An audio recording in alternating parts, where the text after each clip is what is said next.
গর্ত খুঁড়তে খুঁড়তে পৃথিবীর অপর প্রান্তে পৌঁছানো সম্ভব কি?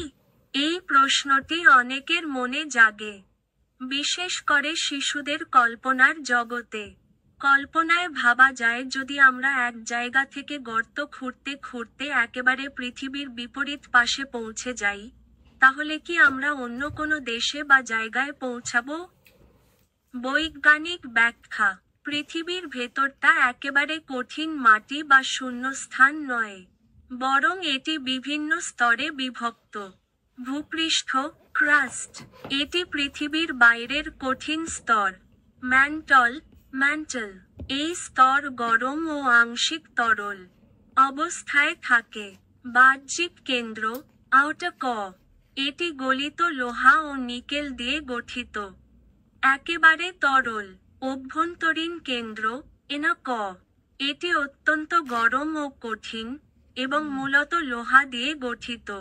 তাই, পৃথিবীর মধ্যভাগে পৌঁছাতে হলে প্রথমেই প্রচণ্ড গরম, চাপ, এবং গলিত পদার্থের মুখোমুখি হতে হবে, যা বর্তমান প্রযুক্তি দিয়ে অতিক্রম করা অসম্ভব।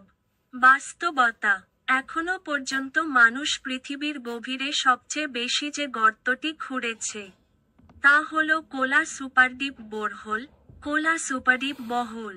এটি রাশিয়ায় অবস্থিত এবং এর গভীরতা প্রায় 12 কিলোমিটার।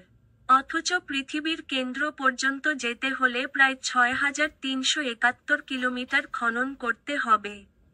উপসংহার: কল্পনায় এটা খুবই মজার ধারণা, তবে বাস্তবে পৃথিবীর অপর প্রান্তে গর্ত খুঁড়ে পৌঁছানো সম্ভব নয়।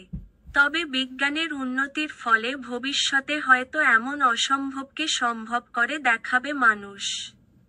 শিক্ষণীয় দিক: এই প্রশ্নের মাধ্যমে শিশুদের মাঝে ভূবিজ্ঞান, পৃথিবীর গঠন এবং কল্পনার সাথে বাস্তবতার পার্থক্য শেখানো যায় খুব সহজভাবে।